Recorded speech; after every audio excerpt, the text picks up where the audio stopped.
nobody knew just how much Age of Calamity would diverge from Breath of the Wild. Right off the bat, we're immediately thrown into a time travel scenario, making possibly the most confusing intro to any Zelda-related game so far. However, like any other case, this time travel comes with a lot of consequences, such as utter confusion, debates, and most importantly, this video. For the first video in a timeline-centric series, I was hoping Age of Calamity would be a little more vague about how it related to Breath of the Wild, so this episode could really live up to the name Interpreting the Timeline. Alas, the game directly confirms the existence of a new, radically different timeline, so this video may be a bit of an outlier in the series. Today, I want to go over all of the changes made by the time travel in Age of Calamity, or at least a lot of them, and compare them to Breath of the Wild's timeline.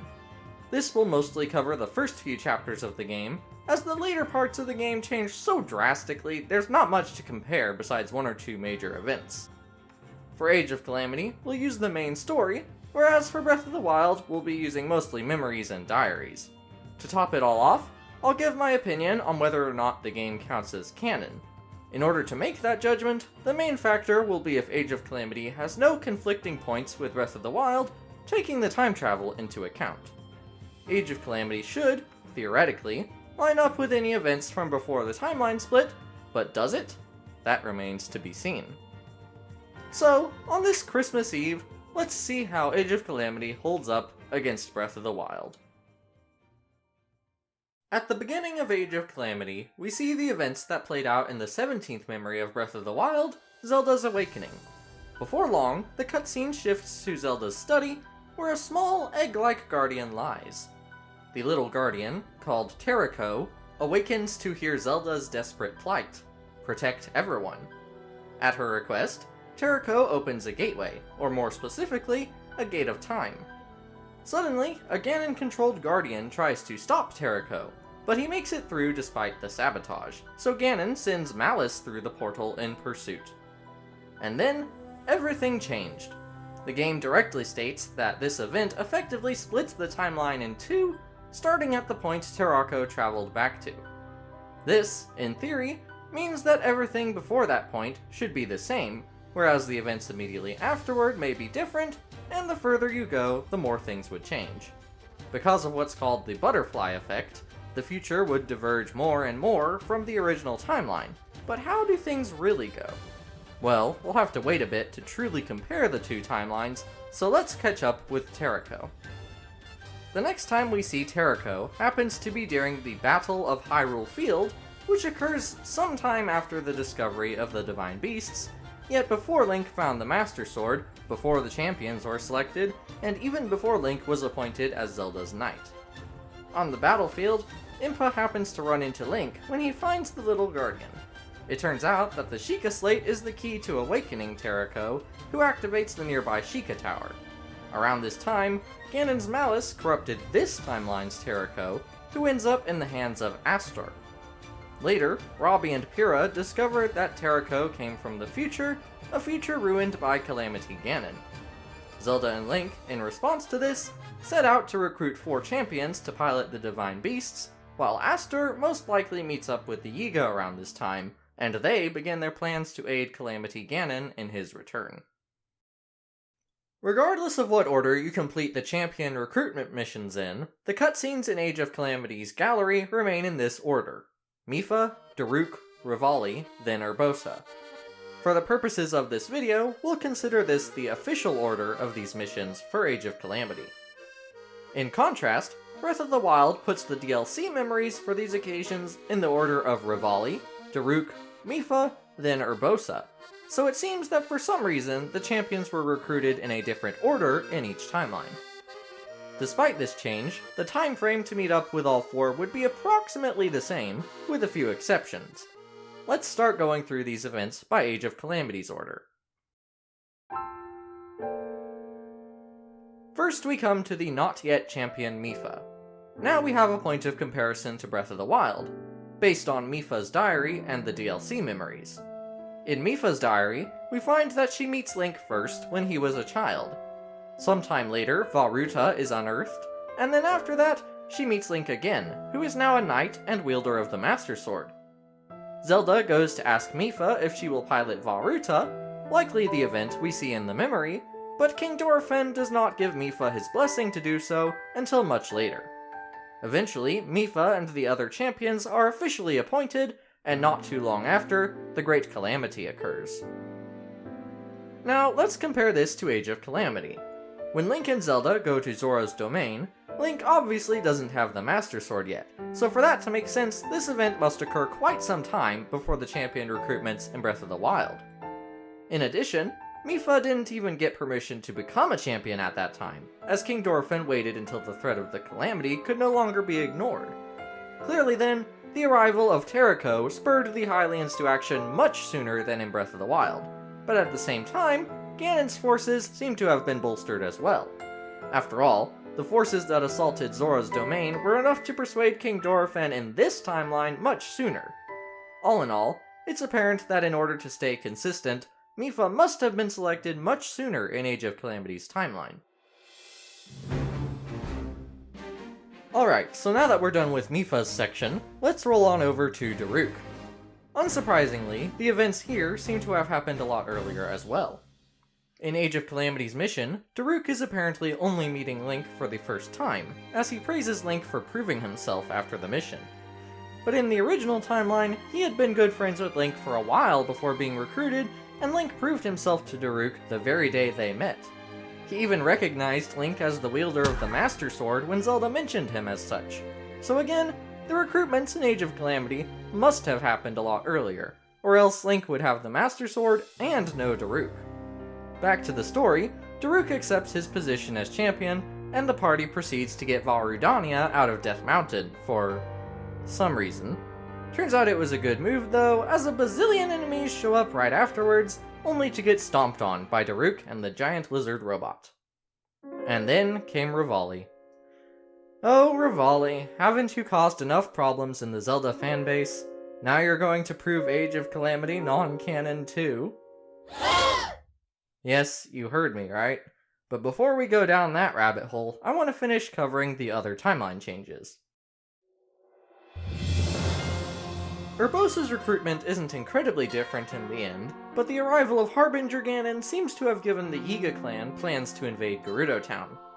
Master Koga, likely at the direction of Astor, impersonates Urbosa and commands the Gerudo to attack Zelda. This was apparently an early attempt to stop Zelda from standing in Ganon's way, but Link, Zelda, Impa, and Urbosa managed to get things sorted out. Urbosa then formally accepted her position as champion, while the Yiga clan and Astor continued their plans to assassinate Zelda.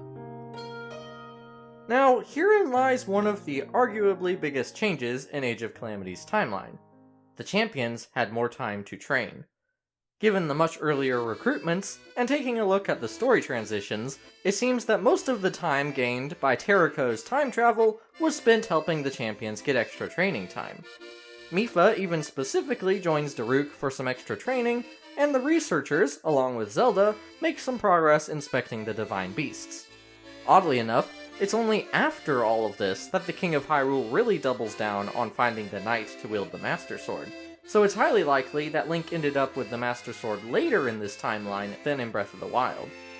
Personally, I think the reason that so many monsters appeared in Korok Forest is because Astor and the Yiga clan were taking advantage of this extra time, trying to stop Link from getting the Master Sword from Korok Forest.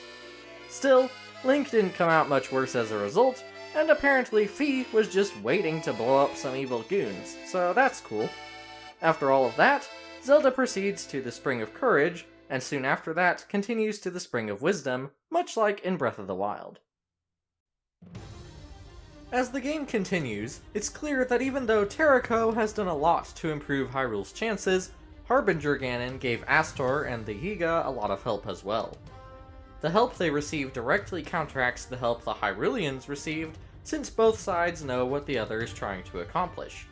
Thus, the overall course of events remains very similar up until the Calamity itself.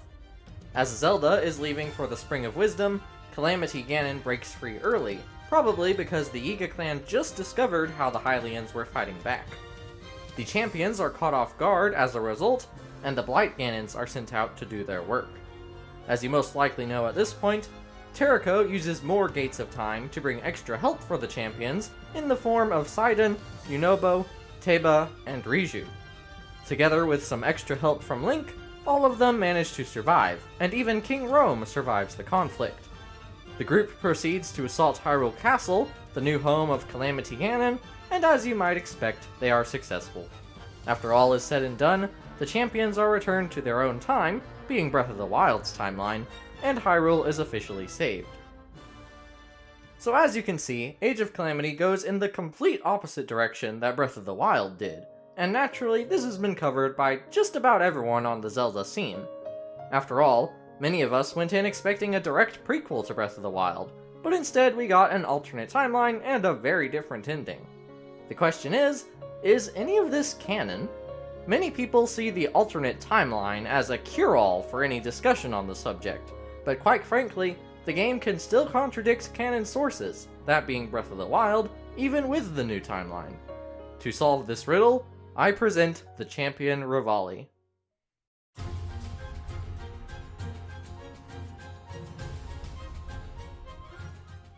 Revali's diary covers the time from when he started learning his signature move, Revali's Gale, to right before the Calamity. It goes over how he is clearly the best archer in Rito Village, the construction of the flight range, and even some of the first uses of Revali's Gale. The important part here comes from the period before he gets selected as a champion. You know, the part that shouldn't be affected by Age of Calamity's time travel. Revali began his work on inventing Revali's Gale around the time that the flight range was built, which occurred quite some time before he was chosen as a champion. Though no exact time frame is given, he was mastering this move until sometime after he was selected as a champion, a point in time that, by the logic of Daruk's and Mipha's recruitments, should have happened significantly later in Age of Calamity's timeline. There's just one problem. In the chapter of his recruitment in Age of Calamity, he uses Revali's Gale not once, not twice, but 3 times in this entire stage. All 3 occur in cutscenes, meaning that they're integral parts of Age of Calamity's story, but they just don't make sense.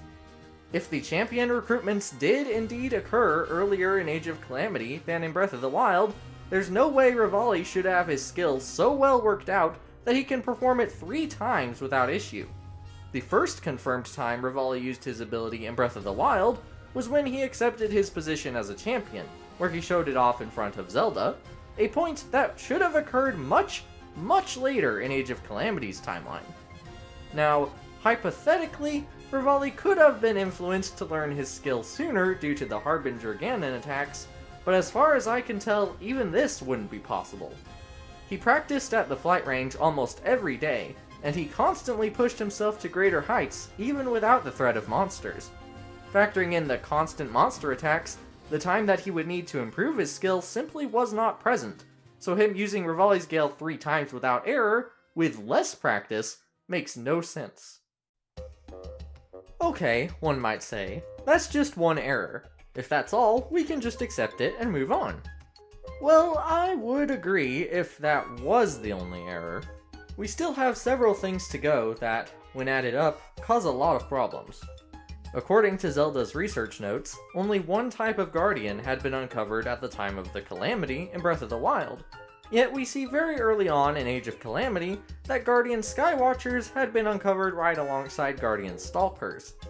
At this point, Terrako couldn't have changed much in that aspect, so the fact that they found Skywatchers that early is contradictory to Breath of the Wild.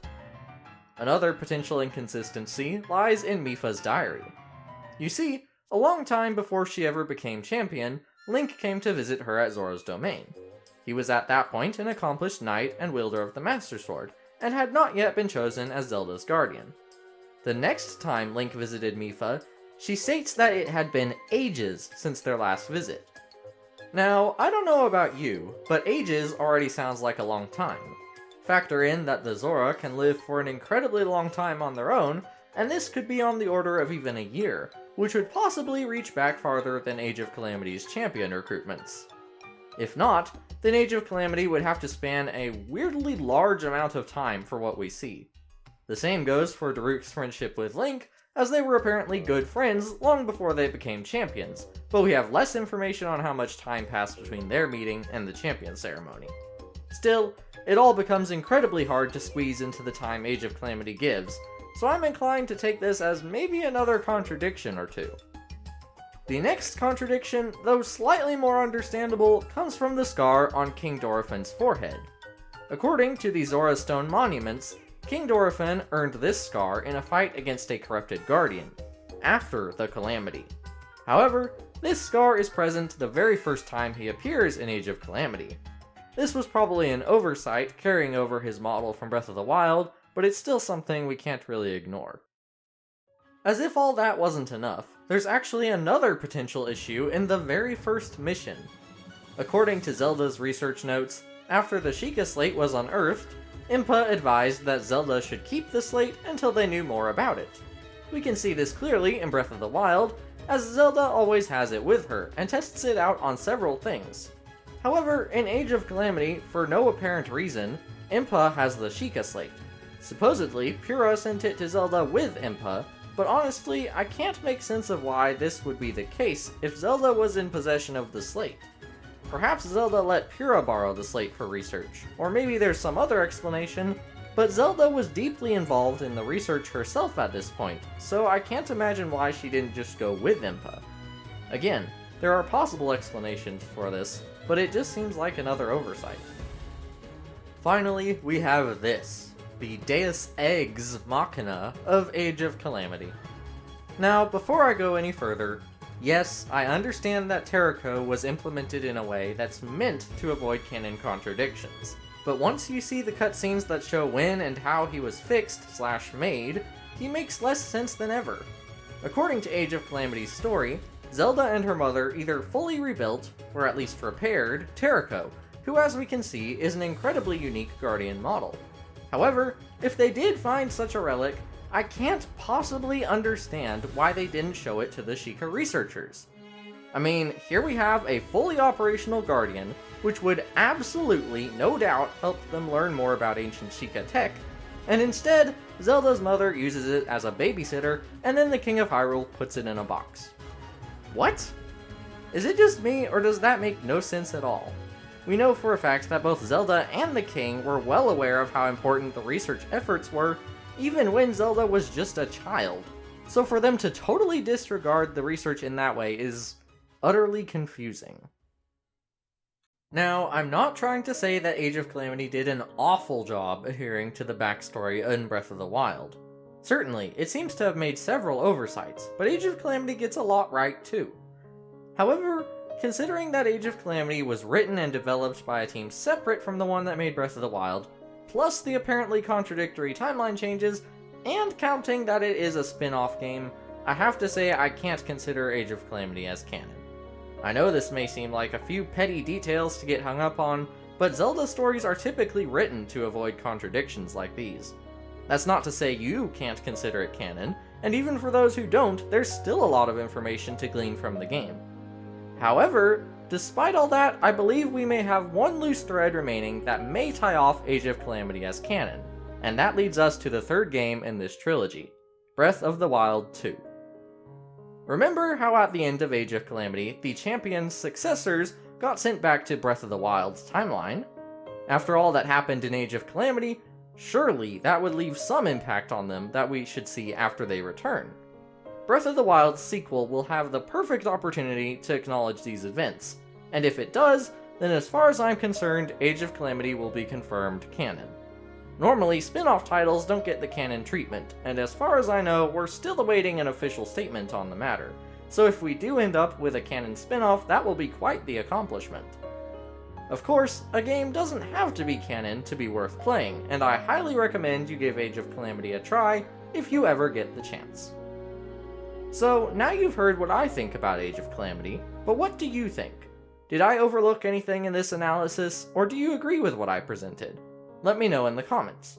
For the first episode of a series dedicated to the puzzle we know as the Zelda timeline, this has been quite fun to work on, so I hope you enjoyed watching it. Anyway, thank you for watching, and I'll see you next time you're in the Legend Zone.